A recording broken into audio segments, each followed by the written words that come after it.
ವಚನದಲ್ಲಿ ನಾಮಾಮೃತ ತುಂಬಿ ವಚನದಲ್ಲಿ ನಾಮಾಮೃತ ತುಂಬಿ ನಯನದಲ್ಲಿ ನಿಮ್ಮ ಮೂರುತಿ ತುಂಬಿ ನಯನದಲ್ಲಿ ನಿಮ್ಮ ಮೂರುತಿ ತುಂಬಿ.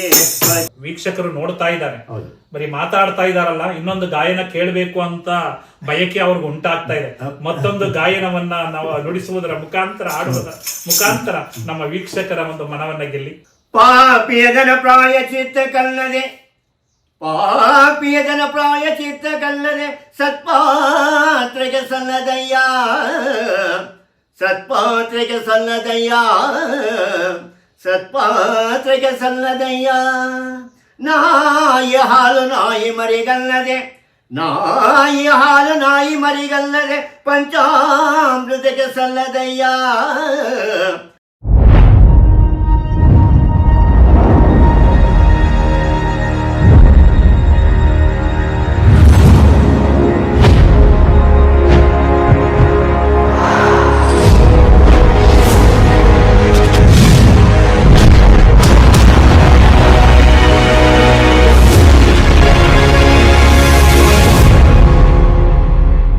ಶರಣಾರ್ಥಿಗಳು. ನೀನೊಲಿದಡೆ ಕೊರಡು ಕೊನರುವುದಯ್ಯ, ನೀನೊಲಿದಡೆ ಬರಡು ಹಯನಹುದಯ್ಯ, ನೀನೊಲಿದಡೆ ವಿಷವೆಲ್ಲ ಅಮೃತಬಹುದಯ್ಯ, ನೀನೊಲಿದಡೆ ಸಕಲ ಪಡಿಪದಾರ್ಥವು ಇದಿರಲ್ಲಿರ್ಪುವು ಕೂಡಲ ಸಂಗಮ ದೇವ. ಕರ್ನಾಟಕದ ಸಾಂಸ್ಕೃತಿಕ ನಾಯಕ ವಿಶ್ವಗುರು ಬಸವಣ್ಣನವರ ವಚನವನ್ನು ಸ್ಮರಿಸಿ ಈ ದಿನ ನಮ್ಮ ಶರಣು ವಿಶ್ವವಚನ ಫೌಂಡೇಶನ್ ಕಚೇರಿ ಶರಣು ಕುಟೀರಕ್ಕೆ ನಿವೃತ್ತ ಮುಖ್ಯ ಶಿಕ್ಷಕರು, ಬಸವ ತತ್ವ ಪ್ರಚಾರಕರು, ವಚನ ಸಾಹಿತ್ಯ ಆರಾಧಕರು ಆದಂತಹ ಶರಣರಾದ BP ರೇಣುಕಪ್ಪರವರು ಆಗಮಿಸಿದ್ದಾರೆ. ಇವರು ಬಗ್ಗೆ ಒಂದು ವಿಷಯ ಹೇಳಿದ್ರೆ ಪ್ರತಿಯೊಬ್ಬರು ಕೂಡ ಆಶ್ಚರ್ಯವನ್ನ ಪಟ್ಕೋತೀರ. 1850 ಕಾರ್ಯಕ್ರಮಗಳಲ್ಲಿ ವಚನವನ್ನ ಗಾಯನ ಮಾಡುವುದರ ಮುಖಾಂತರ ಲಕ್ಷಾಂತರ ಅಭಿಮಾನಿಗಳನ್ನು ಸಂಪಾದಿಸುವುದರ ಮೂಲಕ ಅವರು 81 ವರ್ಷ ಆದರೂ ಕೂಡ ಅದರ ಉಲ್ಟ ಅಂದರೆ 18 ವರ್ಷದ ರೀತಿ ನಮ್ಮ ಎದುರಿಗೆ ಅವರು ಕಂಗೊಳಿಸ್ತಾ ಇದ್ದಾರೆ. ನಮ್ಮ ಶರಣು ವಿಶ್ವವಚನ ಫೌಂಡೇಶನ್ನ ಶರಣು ಕುಟೀರಕ್ಕೆ ಶರಣು ಸ್ವಾಗತ ಸರ್. ಶರಣು ಶರಣಾರ್ಥಿ. ನಿಮ್ ನೋಡೋದೇ ನಮಗೆ ಖುಷಿ ಆಗ್ತಾ ಇದೆ, ಬಹಳ ಸಂತೋಷ. ನಿಮ್ಮ ಹೆಸರಿನಲ್ಲಿ ಹಿಂದೆ BP ಅಂತ ಇನಿಷಿಯಲ್ ಇದೆ, ಆದ್ರೆ 81 ವರ್ಷ ಆದ್ರೂ BP ಬಂದಿಲ್ಲ ಅಂದ್ರೆ ನೀವು ಇಂತಹ ಒಂದು ತತ್ವವನ್ನ ಮೈಗೂಡಿಸ್ಕೊಂಡು ಆಸಿಕೊಂಡು ಒದ್ದುಕೊಂಡು ಈ ಬಸವ ತತ್ವವನ್ನ ಒಂದು ವಿಶೇಷವಾಗಿ ನಮ್ಮ ನಾಡಿನ ಜನತೆಗೆ ಉಣಬಡಿಸ್ತಾ ಇದ್ದೀರಾ. ತುಂಬಾ ಖುಷಿ ಕೊಡುವ ವಿಚಾರ ಸರ್. ನೀವು ವಚನ ಸಾಹಿತ್ಯದ ಆರಾಧಕರಾಗಿರೋದ್ರಿಂದ, ವಚನ ಗಾಯಕರಾಗಿರೋದ್ರಿಂದ ನಿಮ್ಮ ಪರಿಚಯವನ್ನ ಮಾಡುವುದಕ್ಕಿಂತ ಮೊದಲು ನಿಮ್ಮ ಒಂದು ವಚನ ಗಾಯನದೊಂದಿಗೆ ನಮ್ಮ ಈ ಒಂದು ಸಂದರ್ಶನ ಪ್ರಾರಂಭ ಆಗ್ಲಿ ಅಂತ ಹೇಳ್ತಾ ಒಂದು ವಚನ ಗಾಯನವನ್ನ ಮಾಡಬೇಕು ಅಂತ ಕೇಳ್ಕೊತೇನೆ. ಆಗಬಹುದು. ಓಂ ಶ್ರೀ ಗುರು ಬಸವಲಿಂಗಾಯ ನಮಃ. ಓಂ ಶ್ರೀ ಗುರು ಬಸವಲಿಂಗಾಯ ನಮಃ. ಓಂ ಶ್ರೀ ಗುರು ಬಸವಲಿಂಗಾಯ ನಮಃ. ಓಂ ಶ್ರೀ ಗುರು ಬಸವಲಿಂಗಾಯ ನಮಃ. ಕಾಯದೊಳಗುರುಲಿಂಗ ಜಂಗಮದಾಯ ತವನರಿಯಲ್ಕೆ ಸುಲಭೋಪಾಯದಿಂದಿರಿಟ್ಟು ಬಾಯ ಸ್ಥಳಕ್ಕೆ ಕುರುಹಾಗಿ ದಾಯ ತೋರಿ ಸಮಸ್ತ ಭಕ್ತನೀ ಕಾಯುವನು. ಪಾವನವ ಮಾಡಿದ ಗುರುರಾಯ ಪೂರ್ವಾಚಾರ್ಯ ಸಂಗನ ಬಸವಣ್ಣ ಶರಣು ಶರಣಾರ್ಥಿ. ಗುರುರಾಯ ಪೂರ್ವಾಚಾರ್ಯ ಸಂಗನ ಬಸವಣ್ಣ ಶರಣು ಶರಣಾರ್ಥಿ, ಶರಣು ಶರಣಾರ್ಥಿ. ವಚನದಲ್ಲಿ ನಾಮಾಮೃತ ತುಂಬಿ, ವಚನದಲ್ಲಿ ನಾಮಾಮೃತ ತುಂಬಿ, ನಯನದಲ್ಲಿ ನಿಮ್ಮ ಮೂರುತಿ ತುಂಬಿ, ನಯನದಲ್ಲಿ ನಿಮ್ಮ ಮೂರುತಿ ತುಂಬಿ, ವಚನದಲ್ಲಿ ನಾಮಾಮೃತ ತುಂಬಿ, ವಚನದಲ್ಲಿ ನಾಮಾಮೃತ ತುಂಬಿ.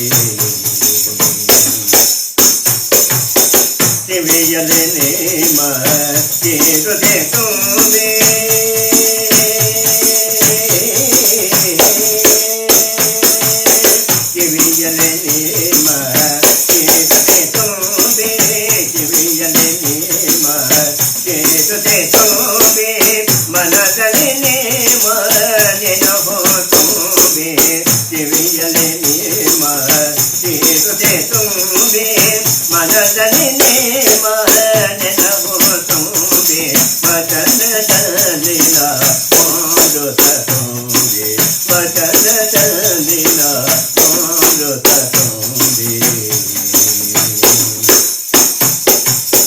ಕುಂಡಲ ಸಂಗಮ ದೇವಾನೇಮ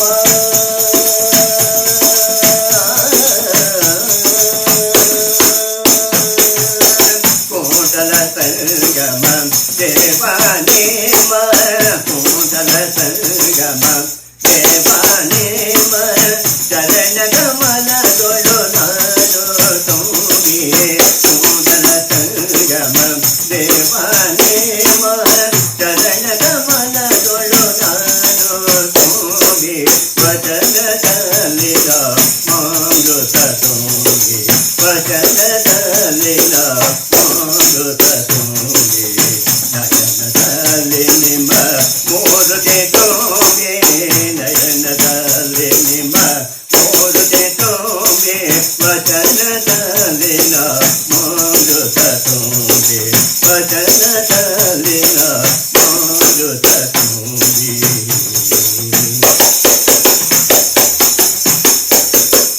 ಶರಣು ಶರಣಾರ್ಥಿ. ಧನ್ಯವಾದಗಳು ಸರ್. ನಮ್ಮ ಕರ್ಣಗಳು ನೋಡೋದ್ರ ಜೊತೆಗೆ ಕಿವಿಗಳು ಕೇಳೋದ್ರ ಜೊತೆಗೆ ಪಾವನವಾಗಿದ್ದೇವೆ. ತುಂಬ ನಿಮ್ಮ ಗಾಯನವನ್ನು ಕೇಳ್ತಾ ಇದ್ರೆ ಇನ್ನೂ ಕೇಳ್ತಾ ಇರಬೇಕು ಅನಿಸುತ್ತೆ.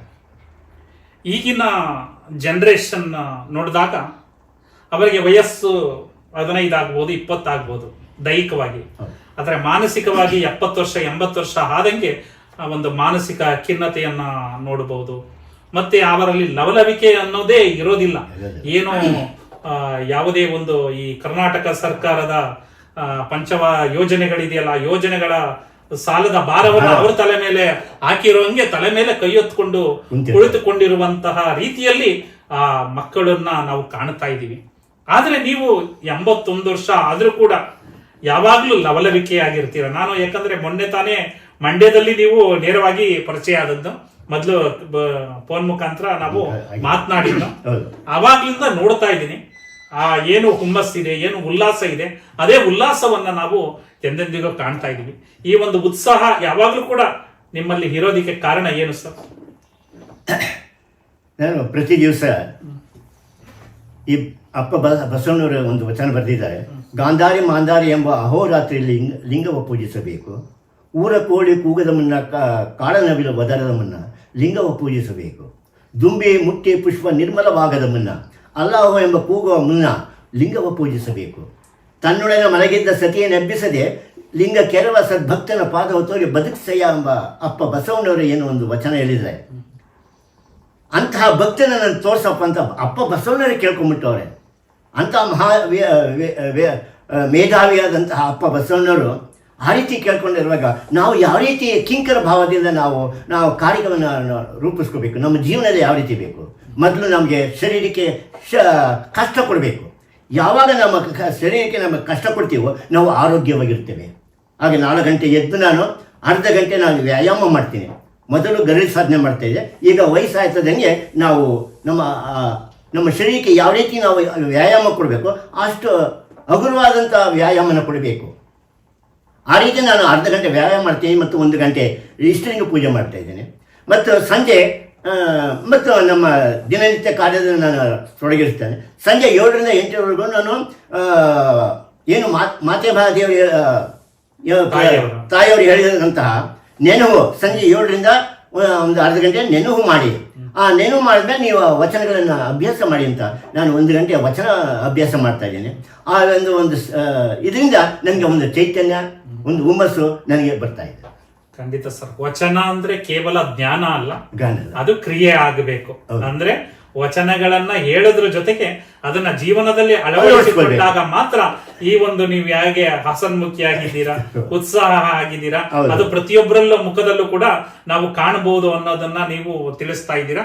ಅದನ್ನ ನಮ್ಮ ಇಂದಿನ ತಲೆಮಾರಿನವರೆಗೂ ಕೂಡ ಈ ನಿಮ್ಮ ಮುಖಾಂತರ ಒಂದು ಒಳ್ಳೆ ಸಂದೇಶ ಹೋಗ್ಲಿ ಅಂತ ನಾನು ಕೂಡ ಅಪೇಕ್ಷೆ ಪಡ್ತಾ ಇದ್ದೀನಿ. ಯಾಕಂದ್ರೆ ಈಗಿನ ಕಾಲಘಟ್ಟದಲ್ಲಿ ತುಂಬಾ ವೇಗವಾಗಿ ಪ್ರತಿಯೊಂದು ಕೂಡ ವೇಗವಾಗಿ ಆಗ್ಬೇಕು ಅಂತ, ಯಾರಲ್ಲೂ ಕೂಡ ಕುಳಿತುಕೊಳ್ಳುವಂತಹ ಸಾವಧಾನ ಇಲ್ಲ, ಅದನ್ನ ತಿಳಿದುಕೊಳ್ಳುವಂತಹ ಒಂದು ವ್ಯವಧಾನವೂ ಕೂಡ ಕಡಿಮೆ ಆಗ್ತಾ ಇದೆ.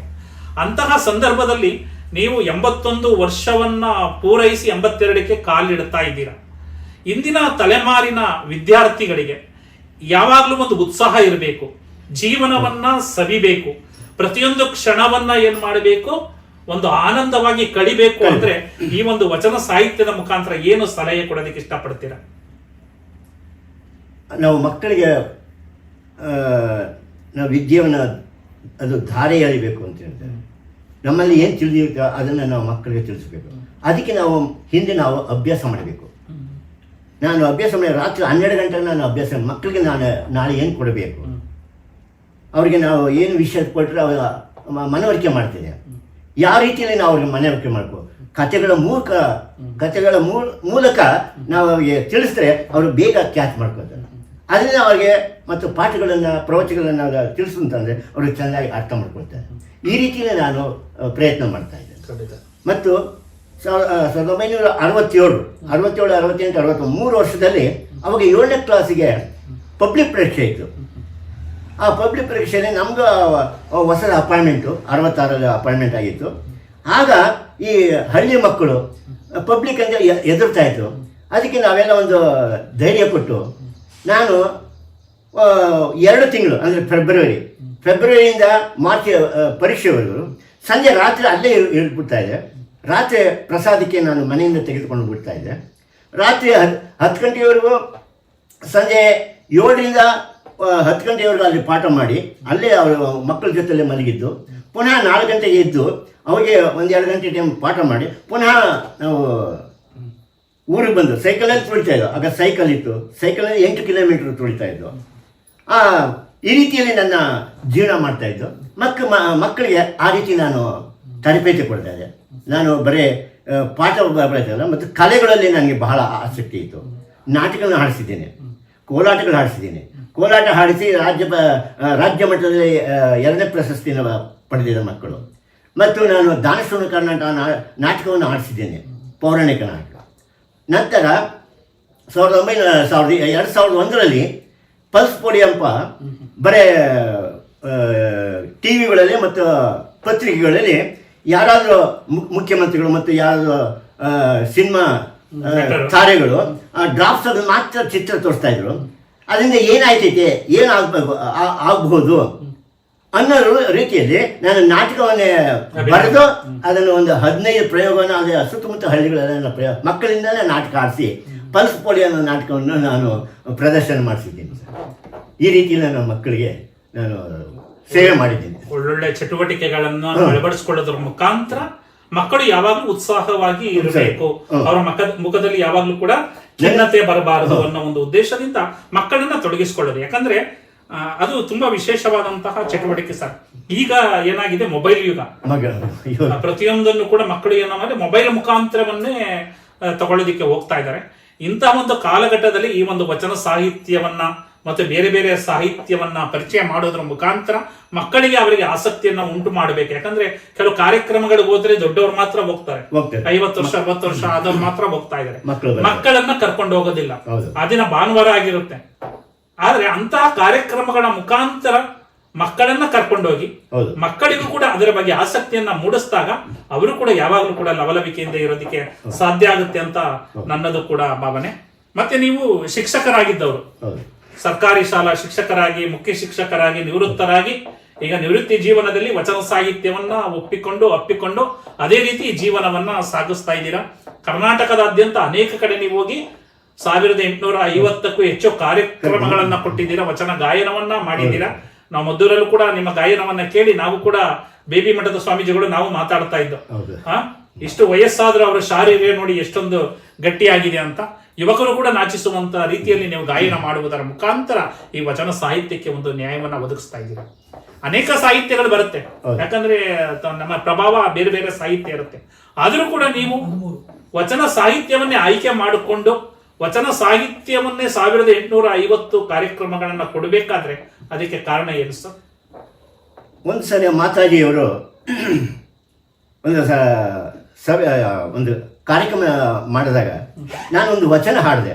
ನಾನು ಅದು ಹೈ ಪೀಚ್ ಹಾಡ್ಬಿಟ್ಟೆ, ಸುತ್ತಿ ಸುತ್ತಿ ಬಂದರಿಲ್ಲ ಲಕ್ಷ ಗಂಗೆ ಬಿಂದರಿಲ್ಲ ಅಂತ. ಆವಾಗ ಅವರೇ ನನಗೆ ಆಶೀರ್ವಾದ ಮಾಡೋದು, ರೇಣುಕಪ್ಪನವರಿಗೆ ಮೈಕ್ ಬೇಕಾಗಿಲ್ಲ, ಒಳ್ಳೆ ಸಾರಿ ಹೇಳಿ. ಆಮೇಲೆ ನಂತರ ಸಭೆ ಆದಮೇಲೆ ರೇಣುಕಪ್ಪನವರೇ ನೀವು ಸಾಯಂಕಾಲ ಪ್ರವಚನ ಮಾಡಬೇಕು ಅಂತ. ಆಗ ನನಗೆ ಬಹಳ ಸುಸ್ತಾಗೋಯ್ತು. ಏನು ಇಂಥ ದೊಡ್ಡ ಪರ್ವತದ ಮುಂದೆ ನಾನು ಪ್ರವಚನ ಮಾಡೋದು ಬರೀ ಆಡ್ತಾ ಇರೋದು ಅಷ್ಟೇ ನನ್ನ ಕೆಲಸ, ಪ್ರವಚನ ಅನ್ನೋದು ನನಗೆ. ಆಮೇಲೆ ಸಂಜೆ ನೀನು 1 ಗಂಟೆ ಟೈಮ್ ಇದ್ದ ಹಾಗೇನೆ ಮಾತಾಜಿಯವರು ಕೊಠಡಿಲಿದ್ದರು. ಆಗ ಅವಾಗೆ ಮಾತಾಜಿ ಈ ಪ್ರವಚನ ಮಾಡು ಅಂತ ಹೇಳ್ಬಿಟ್ರಿ, ನನಗೇನು ಅದು ಗೊತ್ತಾಗ್ತಿಲ್ಲ. ಯಾಕೆ ರೇಣುಕಪ್ಪನವರೇ ಏನು ಹೆದರ್ಕೋಬೇಕ, ನೀವೇನು ವಚನ ಹೇಳಿದ್ರೆ ಅದು ಅರ್ಥ ಅದೇ ಪ್ರವಚನ. ಹೀಗೆ ನಾನು ಯಾರಾದರೂ ಲಿಂಗೈಕ್ಯರಾಗಲಿ ಅವರು ನಮಗೆ ಭಜನೆ ಕರೆಸ್ತಾಯಿದ್ರು. ರಾತ್ರಿ 10 ಗಂಟೆಯಿಂದ ಬೆಳಿಗ್ಗೆ 5 ಗಂಟೆವರೆಗೂ ನಾವು ಭಜನೆ ಮಾಡ್ತಾಯಿದ್ದೋ ಅವ್ರ ಮನೆಗಳಲ್ಲಿ. ಬರೀ ಭಜನೆ ಮಾಡ್ಕೊಂಡ್ರೆ ಹೋದರೆ ಅವ್ರಿಗೆ ಏನು ಅರ್ಥ ಆಗ್ತೈತೆ ಅದನ್ನು ಅರ್ಥ ತಿಳಿಸಬೇಕು. ಅರ್ಥ ತಿಳಿಸಿದ್ರೆ ಅವರಿಗೆ ಗೊತ್ತಾಗುತ್ತೆ ಈ ವಚನದ ಅರ್ಥ ಹೀಗಿದೆ ಅಂತ. ಹೀಗೆ ನಾನು ಈ ಪ್ರವಚನ ಮಾಡೋದು ಸಹ ನನಗೆ ಜೊತೆಯಲ್ಲೇ ಬಂದ್ಬಿಡ್ತು. ಬರೀ ವಚನ ಹಾಡೋದೇ ಬದಲು ವಚನ ಸಹ ಪ್ರಯತ್ನ ಮಾಡಿ ಅದಕ್ಕೆ ಏನೇನು ಉಪಕಥೆಗಳು ಸೇರಿಸ್ಬೇಕು ಎಲ್ಲ ಬರೋಕ್ಕೆ ಶುರು ಮಾಡಿತು. ಈ ರೀತಿಯಲ್ಲೇ ನಾನು ವಚನಗಳನ್ನು ಈ ಪ್ರವಚನವನ್ನು ಒಪ್ಪಿಕೊಂಡು ನಡೆಸ್ತಾ ಇದ್ದೆ. ಅಂದರೆ ನಮ್ಮ ಪ್ರಥಮ ಮಹಿಳಾ ಜಗದ್ಗುರುಗಳಾದಂತಹ ಮಾತೆ ಮಹಾದೇವಿ ತಾಯಿಯವರ ಒಂದು ಆಶೀರ್ವಾದದ ಫಲವಾಗಿ ನೀವು ಈ ಒಂದು ವಚನ ಸಾಹಿತ್ಯವನ್ನ ಒಪ್ಪಿಕೊಂಡು ತಗೊಂಡು ಹೋಗ್ತಾ ಇದ್ದೀರಾ. ಮತ್ತೆ ಅನೇಕರು ಭಾವಿಸಿರೋದು ಸರ್, ಈ ಒಂದು ಆಧ್ಯಾತ್ಮಿಕ ಕ್ಷೇತ್ರ ಅಥವಾ ಈ ಒಂದು ನಮ್ಮನ್ನ ನಾವು ಅರಿತುಕೊಂಡು ಒಂದು ವಿಶೇಷವಾಗಿ ಸಾಗೋದಿಕ್ಕೆ ವಯಸ್ಸಾದ ಮೇಲೆ ಅಂತ ಹೇಳ್ತಾರೆ. ಅಂದ್ರೆ ಒಂದು 50 ವರ್ಷ 60 ವರ್ಷ ಆದ್ಮೇಲೆ ನೀನು ಧಾರ್ಮಿಕ ಕ್ಷೇತ್ರಗಳು ಅಥವಾ ಇನ್ಯಾವುದಕ್ಕೋ ಹೋಗಿ ನಿನ್ನನ್ನ ನೀನು ಅರ್ಥಕೊಳ್ಳುವಂತ ಕೆಲಸವನ್ನ ಮಾಡು ಅಂತ ಹೇಳ್ತಾರೆ. ಆದ್ರೆ ನಮ್ಮ ವಚನ ಸಾಹಿತ್ಯ ಅದನ್ನ ಅಲ್ಲಗೆಡುತ್ತೆ. ಯಾಕಂದ್ರೆ ಮಗುವಿನಿಂದಲೇ ನೀನು ಈ ಒಂದು ವಚನ ಸಾಹಿತ್ಯವನ್ನ ಹಪ್ಪಿಕೊಂಡು ಅದೇ ರೀತಿ ನೀನು ಬೆಳಿಬೇಕು ಅನ್ನೋದನ್ನ ಒಂದು ಬಸವ ಸಂಸ್ಕಾರವನ್ನ ನಮ್ಮ ವಚನ ಸಾಹಿತ್ಯ ಕೊಡುತ್ತೆ. ಅದಕ್ಕೆ ಬಸವಣ್ಣರು ಹೇಳ್ತಾರೆ, ನರೆ ಕೆನ್ನೆಗೆ ತೆರಗಲ್ಲಕ್ಕೆ ಶರೀರ ಗೂಡು ಹೋಗದ ಮುನ್ನ, ಹಲ್ಲು ಹೋಗಿ ಬೆನ್ನು ಬಾಗಿ ಅನ್ಯರಿಗೆ ಹಂಗಾಗದ ಮುನ್ನ, ಕಾಲ ಮೇಲೆ ಕೈಯ ನೂರಿ ಕೋಲು ಹಿಡಿಯದ ಮುನ್ನ, ಮುಪ್ಪಿಂದೊಪ್ಪ ಬಡಿಯದ ಮುನ್ನ, ಮೃತ್ಯು ಮುಟ್ಟದ ಮುನ್ನ, ಪೂಜಿಸು ಕೂಡಲ ಸಂಗಮ ದೇವನ ಅಂತ ಎಂತಹ ಒಂದು ಅದ್ಭುತವಾದ ವಚನವನ್ನ ಕೊಟ್ಟಿದ್ದಾರೆ. ಅಂದ್ರೆ ವಯಸ್ಸಾದ ಮೇಲೆ ನೀನು 100 ಸಲ ನೆನೆಯೋದಕ್ಕಿಂತ ವಯಸ್ಸಿರುವಾಗ ಕೇವಲ 1 ಸಲ ನೆನೆದು ಕೂಡ ಆ ಪರಶಿವನಿಗೆ ಏನಾಗುತ್ತೆ, ಮುಟ್ಟುತ್ತೆ, ಒಪ್ಪಿಗೆ ಆಗುತ್ತೆ ಅನ್ನೋ ಒಂದು ಉದ್ದೇಶ.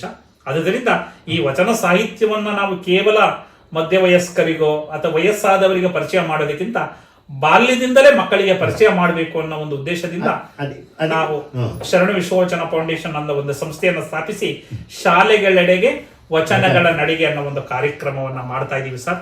ನಿಮ್ಮನ್ನ ನೋಡಿದ ಮೇಲೆ ನಮ್ಗೆ ಇನ್ನೂ ಕೂಡ ತುಂಬಾ ಖುಷಿ ಆಯ್ತು. ಯಾಕಂದ್ರೆ ನಿಮ್ಮ ಒಂದು ಸೇವೆಯನ್ನು ಕೂಡ ಮುಂದಿನ ದಿನಗಳಲ್ಲಿ ಅಲ್ಲಿಗೆ ಬಂದಾಗ, ಬಿಡದಿ ರಾಮನಗರ ಆ ಕಡೆ ಬಂದಾಗ ಆ ಶಾಲೆಗಳಿಗೆ ಕರೆಸಿ ಮಕ್ಕಳಿಗೂ ಕೂಡ ಒಂದು ವಚನವನ್ನ ವಾಚನ ಮಾಡೋದ್ರ ಜೊತೆಗೆ ಗಾಯನವನ್ನ ಮಾಡೋದ್ರ ಮುಖಾಂತರ ಈ ಒಂದು ಮಕ್ಕಳಿಗೆ ವಚನ ಸಾಹಿತ್ಯದ ಬಗ್ಗೆ ಆಸಕ್ತಿಯನ್ನ ಮೂಡಿಸೋಣ ಅಂತ ಹೇಳ್ತಾ, ನಮ್ಮ ವೀಕ್ಷಕರು ನೋಡ್ತಾ ಇದ್ದಾರೆ, ಬರೀ ಮಾತಾಡ್ತಾ ಇದಾರಲ್ಲ, ಇನ್ನೊಂದು ಗಾಯನ ಕೇಳಬೇಕು ಅಂತ ಬಯಕೆ ಅವ್ರಿಗೆ ಉಂಟಾಗ್ತಾ ಇದೆ.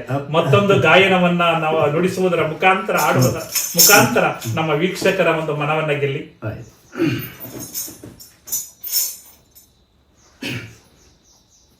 ಪಾಪಿಯದನ ಪ್ರಾಯಚಿತ್ತ ಕಲ್ಲದೆ, ಪಾಪಿಯದನ ಪ್ರಾಯಚಿತ್ತ ಕಲ್ಲದೆ, ಸತ್ಪಾತ್ರೆಗೆ ಸಲ್ಲದಯ್ಯ, ಸತ್ಪಾತ್ರೆಗೆ ಸಲ್ಲದಯ್ಯ, ಸತ್ಪಾತ್ರೆಗೆ ಸಲ್ಲದಯ್ಯ.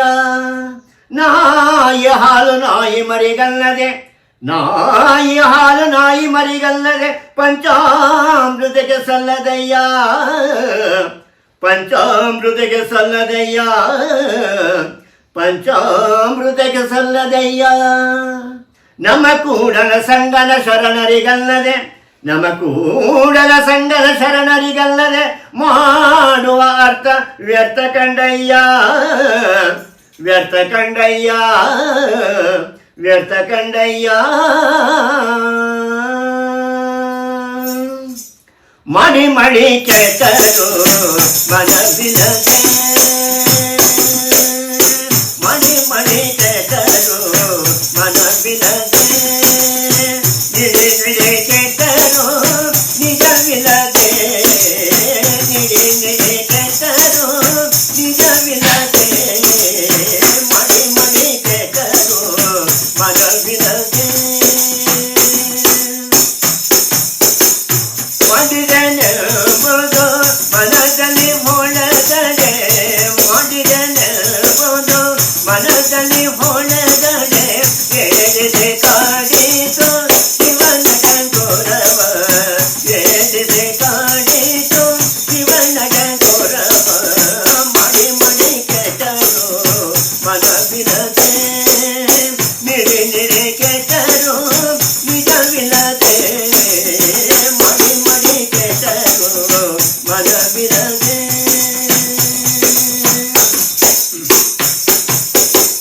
ಮಾಡಿದನೆಂಬುದು ಮನದಲ್ಲಿ ಇಲ್ಲದಿದ್ದರೆ ಮಾಡಿದನೆಂಬುದು ಮನದಲ್ಲಿ ಇಲ್ಲದಿದ್ದರೆ ಕೂಡಿಕೊಂಬ ನಮ್ಮ ಕೂಡಲ ಸಂಗಮದೇವ ಕೂಡಿಕೊಂಬ ನಮ್ಮ ಕೂಡಲ ಸಂಗಮದೇವ ಮಡಿ ಮಡಿ ಕೆಟ್ಟರು ಮನವಿಲ್ಲದೆ ಮಾಡಿದೆ ನೆನದಿರ ಲಿಂಗಕ್ಕೆ ಮಾಡಿದೆ ನೆನದಿರ ಗಂಗಮಗೆ ಮಾಡಿದೆ ನೆನದಿರ ಲಿಂಗಕ್ಕೆ ಮಾಡಿದೆ ನೆನದಿರ ಗಂಗಮಗೆ ಮಾಡಿದೆ ನೆನಬೋದು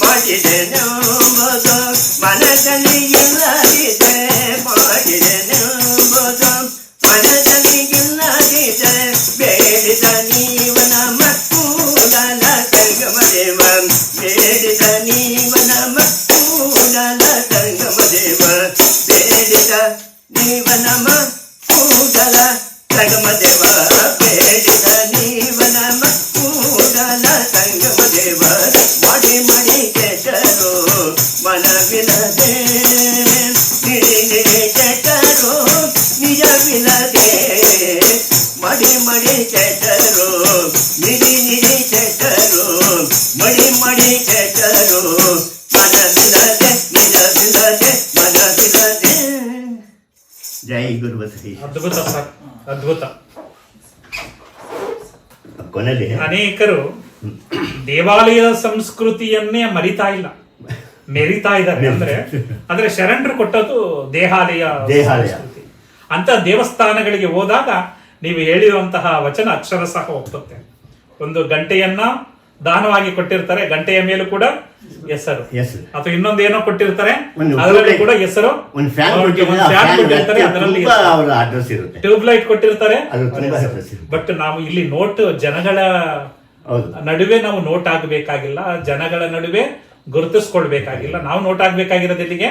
ಆ ಪರಶಿವ. ಧರಣಿಯ ಮೇಲೊಂದು ಇರಿದಪ್ಪ ಅಂಗಡಿಯ ನಿಕ್ಕಿ ಅರದ ಕುಳ್ಳಿರ್ದ ನಮ್ಮ ಮಹಾದೇವ ಶೆಟ್ಟಿ ಒಮ್ಮನ ಮಾದಡೆ ಒಡನೆ ನುಡಿಯವನು ಇಮ್ಮನ ಮಾದಡೆ ನುಡಿಯನು ಕಾಣಿಯ ಸೋಲ ಅರ್ಧ ಗಾಣಿಯಾಗೆಲ್ಲ ಜಾಣ ನೋಡುವ ನಮ್ಮ ಕೂಡಲ ಸಂಗಮ ದೇವ ಅಲ್ವಾ ಸರ್?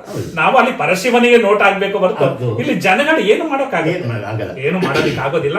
ಅದಕ್ಕೆ ವಿಶ್ವಗುರು ಬಸವಣ್ಣನವರು ಅವರನ್ನ ನಾವು ಅರ್ಥ ಮಾಡ್ಕೊಳಕ್ ಇನ್ನೂ ಆಗ್ತಾ ಇಲ್ಲ ಸರ್. ಇವತ್ತು ಒಂದು ರೀತಿ ನಮ್ಗೆ ವಿಶೇಷವಾಗಿ ಕಂಡ್ರೆ ನಾಳೆ ಮತ್ತೊಂದು ರೀತಿ ನಮ್ಗೆ ವಿಭಿನ್ನವಾಗಿ ಕಾಣ್ತಾರೆ, ನಾಡಿದ್ದು ಮತ್ತೊಂದು ರೀತಿ ಕಾಣ್ತಾ ಇದ್ದಾರೆ. ಯಾಕಂದ್ರೆ ಅಂತಹ ವಚನಗಳನ್ನ ಕೊಡುವುದರ ಮುಖಾಂತರ ನಮ್ಮನ್ನ ನಾವು ಅರಿತುಕೊಳ್ಳೋದಿಕ್ಕೆ ಒಂದು ವಿಶೇಷವಾದಂತಹ ವಚನ ಸಾಹಿತ್ಯವನ್ನ ನಿರ್ಮಾಣ ಮಾಡಿ ಕಲ್ಯಾಣ ಆಗಿದ್ದು ಇವರ ಪ್ರಭಾವದಿಂದ ಬಸವ ಕಲ್ಯಾಣ ಆಯಿತು. ಬಾಗೇವಾಡಿ ಆಗಿದ್ದು ಇವರ ಪ್ರಭಾವದಿಂದ ಬಸವನ ಬಾಗೇವಾಡಿ ಆಯಿತು. ಇಂತಹವರು ಯಾಕೆಂದ್ರೆ ಆಗ 770 ಅಮರ ಗಣಗಳಿಗೆ ಒಂದು ಸ್ಥಾನವನ್ನ ಕೊಡುವುದರ ಮುಖಾಂತರ ಅನುಭವ ಮಂಟಪ ಒಂದು ವಿಶೇಷವಾಗಿ ಇಡೀ ಜಗತ್ತಿಗೆ ಗೋಚರಿಸುವ ರೀತಿ ಮಾಡಿದ್ರು. 1,96,000 ಶರಣರು ನಮ್ಮ ಕಲ್ಯಾಣ ನಾಡಿಗೆ ಬರುವುದರ ಮುಖಾಂತರ ಕಲ್ಯಾಣದ ಘನತೆಯಲ್ಲ, ಇಡೀ ಕನ್ನಡ ನಾಡಿನ ಘನತೆಯನ್ನ, ನಮ್ಮ ಭಾರತ ದೇಶದ ಘನತೆಯನ್ನ ಎತ್ತಿ ಹಿಡಿದಿದ್ದಾರೆ. ಆದ್ರೆ ಅಂತಹ ಒಂದು ವಿಶೇಷ ಅಂಶವನ್ನ ಒಪ್ಪಿಕೊಳ್ಳುವಂತಹ ಜನರು ಬರಬೇಕು. ಯಾಕಂದ್ರೆ ಸಂಕುಚಿತ ಮನೋಭಾವದಿಂದ ನಮ್ಮ ಬಸವಣ್ಣವರ ನೋಡ್ತಾ ಇದ್ದಾರೆ. ಆದ್ರೆ ಬಸವಣ್ಣವ್ರು ಯಾವಾಗ್ಲೂ ಕೂಡ ಸಂಕುಚಿತ ಮನೋಭಾವನ ಇಟ್ಕೊಳ್ಳಿಲ್ಲ. ಇವ ನಮ್ಮವನೆಂದೆನಿಸಯ್ಯ ಅಂದ್ರ ಹೊರತು ಇವನ್ ಯಾರವ ಅಂತ ಯಾವಾಗ್ಲೂ ಕೂಡ ಹೇಳಿಲ್ಲ. ಇವ ನಮ್ಮವ ಅಂದುಕೊಂಡು ಇಡೀ ವಿಶ್ವವನ್ನೇ ತಮ್ಮ ಒಂದು ಕುಟುಂಬವನ್ನಾಗಿ ಮಾಡಿಕೊಂಡಿದ್ರಿಂದ ಅವರನ್ನ ಇಂದು ನಾವು ಜಗಜ್ಯೋತಿ ಅಂತ ಕರಿತಾ ಇದ್ದೀವಿ. ಕರ್ನಾಟಕದಲ್ಲಿ ಕರ್ನಾಟಕದ ಸಾಂಸ್ಕೃತಿಕ ನಾಯಕ ಆಗಿದ್ದಾರೆ. ಮುಂದಿನ ದಿನಗಳಲ್ಲಿ ಭಾರತದ ಸಾಂಸ್ಕೃತಿಕ ನಾಯಕ ಮತ್ತೆ ವಿಶ್ವದ ಸಾಂಸ್ಕೃತಿಕ ನಾಯಕ ಆಗುವಂತ ದಿನ ಹತ್ತಿರ ಬರಲಿ ಅಂತ ಹೇಳ್ತಾ, ಇಂತಹ ಒಂದು ವಚನ ಸಾಹಿತ್ಯವನ್ನ ನೀವು ಪ್ರಚುರ ಪಡಿಸೋದರ ಮುಖಾಂತರ 1850 ಕಾರ್ಯಕ್ರಮ ಇದೆ. ಇನ್ನು ಕೂಡ 100ಕ್ಕೂ ಹೆಚ್ಚು ವರ್ಷಗಳು ನೀವು ಇದೇ ರೀತಿ ಲವಲವಿಕೆಯಿಂದ ಉತ್ಸುಕತೆಯಿಂದ ಇದ್ದು ಸಾವಿರಾರು ಕಾರ್ಯಕ್ರಮಗಳನ್ನ ಕೊಡುವಂತಹ ಒಂದು ಅವಕಾಶ ನಿಮ್ಮದಾಗ್ಲಿ ಅಂತ ಹೇಳ್ತಾ, ನಮ್ಮ ಶರಣು ವಿಶ್ವವಚನ ಫೌಂಡೇಶನ್ನ ಶರಣು ಕುಟೀರಕ್ಕೆ ಬಂದು ವಚನ ಸಾಹಿತ್ಯದ ಬಗ್ಗೆ ನಿಮ್ಮ ಅಭಿಪ್ರಾಯವನ್ನ ಹಂಚಿಕೊಳ್ಳೋದ್ರ ಜೊತೆಗೆ ವಚನವನ್ನ ಗಾಯನ ಮಾಡುವುದರ ಮುಖಾಂತರ ಇಂದಿನ ನಮ್ಮ ವೀಕ್ಷಕರಿಗೆ ಮತ್ತು ವಚನ ಸಾಹಿತ್ಯದ ಅಭಿಮಾನಿಗಳಿಗೆ, ವಚನ ಸಾಹಿತ್ಯದ ಆರಾಧಕರಿಗೆ ಒಂದು ಒಳ್ಳೆಯ ಆಹಾರವನ್ನ, ವಚನದ ಆಹಾರವನ್ನ ಉಣಬಡಿಸಿದ್ದೀರಾ. ತಮಗೆ ಶರಣಾರ್ಥಿಗಳು.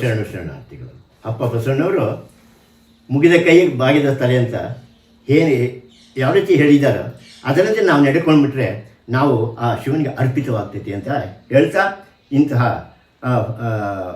ಶರಣು ವಿಶ್ವ ವಚನ ಫೌಂಡೇಶನ್ನ ಅಧ್ಯಕ್ಷಿಣಿಯರು ಮತ್ತು ವೀಕ್ಷಿಸ್ತಾ ತಮ್ಮೆಲ್ಲರಿಗೂ ತಮ್ಮ ಆತ್ಮಚೇತನಿಗೆ ನನ್ನ ಶರಣಾರ್ಥಿಗಳು. ಶರಣಾರ್ಥಿ.